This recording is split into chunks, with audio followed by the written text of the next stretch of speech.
திமுக மீது மக்கள் வைத்துள்ள நம்பிக்கை எடப்பாடி பழனிசாமிக்கு கலக்கத்தை ஏற்படுத்தியுள்ளதாக முதலமைச்சர் மு.க. ஸ்டாலின் தெரிவித்துள்ளார். அரியலூர் மாவட்டம் கொல்லாபுரத்தில் நடைபெற்ற அரசு விழாவில் கலந்து கொண்ட முதலமைச்சர் மு.க. ஸ்டாலின் 120 கோடி ரூபாய் மதிப்புள்ள திட்டங்களுக்கு அடிக்கல் நாட்டினார். நிகழ்ச்சியில் பேசிய அவர், அரியலூர், பெரம்பலூர் மாவட்டங்களில் 645 கிராமங்கள் பயன்பெறும் வகையில் குடிநீர் திட்டம் செயல்படுத்தப்படும் என்று தெரிவித்தார். தமிழ்நாட்டு மக்களின் நம்பிக்கையை எந்நாளும் காப்பாற்றுவேன் என கூறிய முதலமைச்சர் மு.க. ஸ்டாலின், திமுக மீது மக்கள் வைத்துள்ள நம்பிக்கை எடப்பாடி பழனிசாமிக்கு கலக்கத்தை ஏற்படுத்தியுள்ளதாக தெரிவித்தார். பொய்க்கு மேக்கப் போட்டால் அது உண்மையாகிவிடாது என்றும் விமர்சித்தார். 6,07,000 ரூபாய் மதிப்பிலான ஆணை வழங்கப்படுகிறது.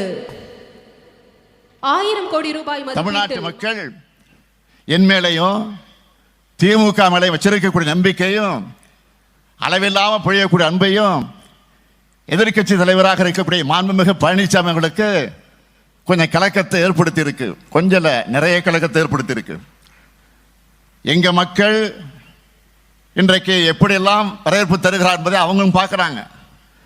ஆக நம்முடைய மக்கள் எல்லாம் எங்களை மறந்து விடுவாங்களோ, தன்னை மறந்து விடுவாங்களோ என்று நினைச்சு நாள்தோறும் மீடியா முன்னாடி போய் நின்று கொண்டு பொய் மூட்டைகளை அவிழ்த்து விட்டு கொண்டிருக்கிறார்.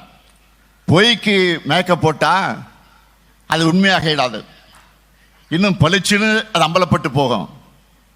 தொழில் முதலீட்டாளர்கள் மாநாடு ஒன்று நடத்தினார் பழனிசாமி அவர்கள். உங்களுக்கு தெரியும், 3 லட்சம் கோடி ரூபாய் முதலீட்ட தமிழ்நாட்டுக்கு கொண்டு வந்து சேர்த்துட்டேன்னு பெருமையோடு பேசினார். நான் கேட்கிறேன், மாண்புமிகு எதிர்க்கட்சி தலைவராக இருக்கக்கூடிய பழனிசாமி அவர்களே, நீங்க நடத்தின முதலீட்டாளர் மாநாடு மூலமா எவ்வளவு முதலீடுகள் வந்துச்சு? இதனால வேலை வாய்ப்பு பெற்றவங்க எத்தனை பேர்? இதையெல்லாம் புள்ளி விவரத்தோடு உங்களால் சொல்ல முடியுமா? தமிழ்நாட்டில் தேர்தல் கூட்டணி குறித்து பாஜகவினர் யாரும் பொதுவெளியில் பேசக்கூடாது என மாநில இணை பொறுப்பாளர் சுதாகர் ரெட்டி அறிவுறுத்தியுள்ளார். திமுகவை ஆட்சியிலிருந்து அகற்றுவதற்கு ஒத்த கருத்துடைய கட்சிகளுடன் கூட்டணி என அதிமுக பொதுச் செயலாளர் எடப்பாடி பழனிசாமி கூறிய நிலையில் பாஜக தலைவர்கள் சிலரும் கூட்டணி தொடர்பாக கருத்து தெரிவித்தனர். இந்த நிலையில் தமிழக பாஜகவின் இணை பொறுப்பாளரான சுதாகர் ரெட்டி வெளியிட்டுள்ள காணொலியில், தமிழ்நாடு சட்டப்பேரவை தேர்தலுக்கு கூட்டணி அமைப்பது குறித்து சிலர் தன்னிச்சையாக பேசி வருவதை காண முடிவதாக கூறியுள்ளார். கூட்டணி குறித்து தேசிய தலைமைதான் முடிவெடுக்கும் என்றும் வேறு யாரும் கூட்டணி பற்றி பேசக்கூடாது என்றும் சுதாகர் ரெட்டி அறிவுறுத்தியுள்ளார்.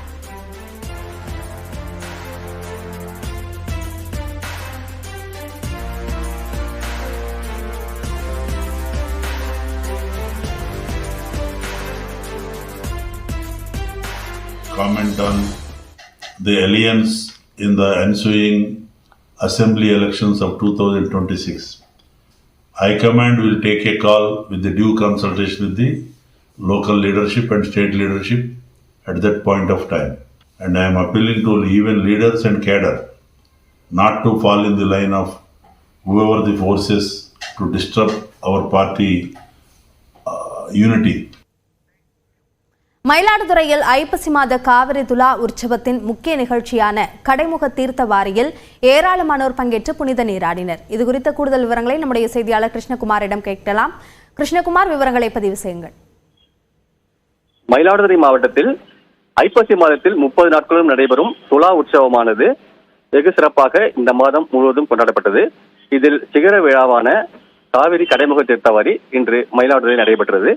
இதையொட்டி மயிலாடுதுறையில் உள்ள பிரசித்தி பெற்ற சிவாலயங்களான மாயூரநாதர் கோயில், வதானியேஸ்வரர் கோயில் உள்ளிட்ட பல்வேறு சிவாலயங்களிலிருந்து பஞ்சமூர்த்திகள் புறப்பாடு செய்யப்பட்டு காவிரியின் தெற்கு மற்றும் வடக்கு கரைகளில் எழுந்தருள செய்யப்பட்டனர்.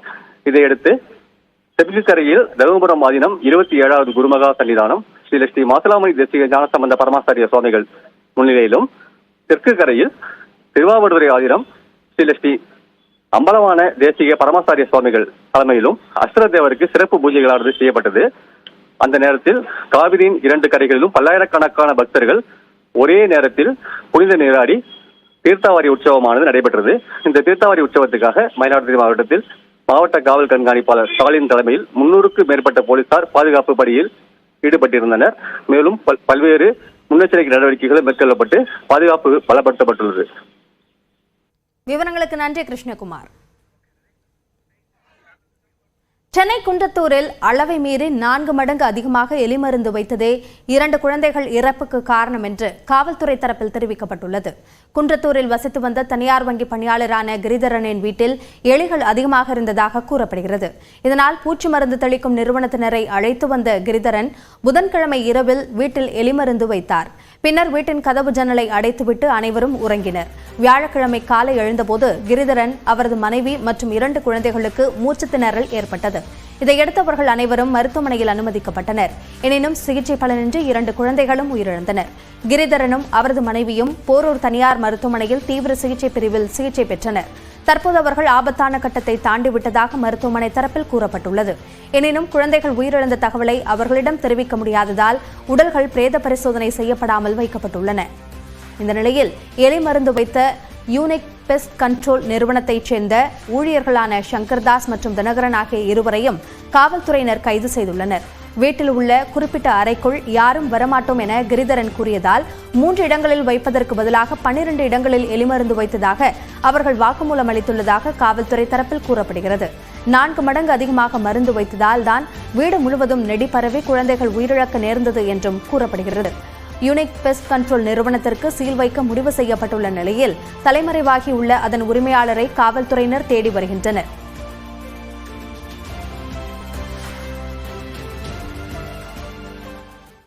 சென்னை அடுத்த குன்றத்தூரில் எலிகளை கொல்வதற்காக வைத்த மருந்து நெடியில் மூச்சுத் திணறல் ஏற்பட்டு 2 குழந்தைகள் உயிரிழந்த சம்பவம் அதிர்ச்சியை ஏற்படுத்தியுள்ளது. வீடுகளில் கொசு, கரப்பான் பூச்சி, எலி உள்ளிட்டவற்றை அதனை தடுப்பதற்காக என்ன செய்யலாம், என்ன செய்யக்கூடாது என்பதை விவரிக்கிறது இந்த செய்தி தொகுப்பு.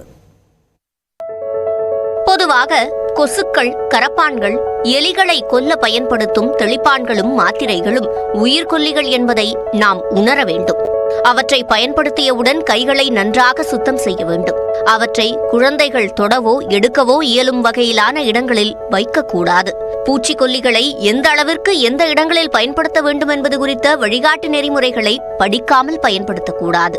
பூச்சிக்கொல்லி தெளிப்பான்களை முகக்கவசம் அணியாமல் தெளிக்கக்கூடாது. தெளித்தவுடன் அந்த அறையை சில மணி நேரத்திற்கு பயன்படுத்தக்கூடாது. குடியிருப்புக்கு வெளியே பயன்படுத்தும் சக்தி வாய்ந்த மருந்துகளை வீட்டிற்குள் பயன்படுத்தக்கூடாது. வேகமான பலனை எதிர்பார்த்து இருவேறு பூச்சிக்கொல்லிகளை கலப்பது, 2 மடங்கு அதிகமாக பயன்படுத்துவது உள்ளிட்ட முயற்சிகளை மேற்கொள்ளக்கூடாது. செல்லப்பிராணிகள், சுற்றுச்சூழலுக்கு பாதிப்பு ஏற்படுத்தும் பூச்சிக்கொல்லிகளை நிபுணர்கள் அறிவுரையின்றி பயன்படுத்தக்கூடாது. எலி மருந்து, எலி பேஸ்ட் உள்ளிட்டவை பொதுவாகவே அதீத வலிமையானவை. இதனால் குழந்தைகள் உள்ள வீடுகளில் அவற்றை பயன்படுத்துவதை முற்றிலும் தவிர்க்க மருத்துவர்கள் அறிவுறுத்துகின்றனர். எலி மருந்து பயன்படுத்தியவுடன் ஏசி, மின்விசிறி உள்ளிட்டவற்றை உடனடியாக பயன்படுத்த வேண்டாம்.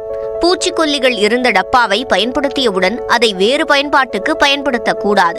தூக்கி எறிந்துவிட வேண்டும். அதிகப்படியான கரப்பான் பூச்சிகள், எலிகளின் தொல்லை இருக்கும் போது நிபுணர்களை தொடர்பு கொண்டு அவர்களின் உதவியை நாட வேண்டும். உயிர்கொல்லிகள் மூலம் கரப்பான், எலிகள் இறந்து போகும் பட்சத்தில் அவற்றை உடனடியாக அப்புறப்படுத்துவது நோய் பரவலை தடுக்க உதவும். விடுமுறைக்கோ வெளியூர்களுக்கோ செல்லும் போது பூட்டிய வீடுகளில் எலி மருந்துகளை பயன்படுத்துவது பாதுகாப்பானது.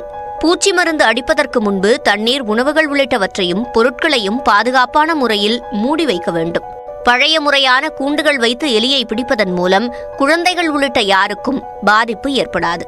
வீடுகளில் புதினா செடிகளை சிறிய அளவில் வளர்ப்பதன் மூலம் அந்த மணத்திற்கு எலிகள் வீடுகளுக்கு வராது. வெங்காயம், பூண்டு, மிளகு, விளக்கெண்ணெய், பிரியாணி இலை, நாப்தலின் உருண்டைகள் உள்ளிட்டவற்றின் மனம் கரப்பான், எலிகளுக்கு பிடிக்காது என்பதால் அவை அதிகம் வரும் இடங்களில் வைக்கலாம். வீட்டின் ஜன்னல்கள், கதவுகளுக்கு வலை அடைப்பது எலி, கொசு தொல்லைகளிலிருந்து தப்பிக்க உதவும். வீட்டையும் வீட்டை சுற்றியும் சுகாதாரமாக வைத்திருந்தாலே இவற்றின் தொல்லைகள் இருக்காது என்பதும், மனித உயிருக்கு அச்சுறுத்தல் தரும் கொல்லிகளை பயன்படுத்த தேவையில்லை என்பதும் மருத்துவர்களின் அறிவுரையாக உள்ளது.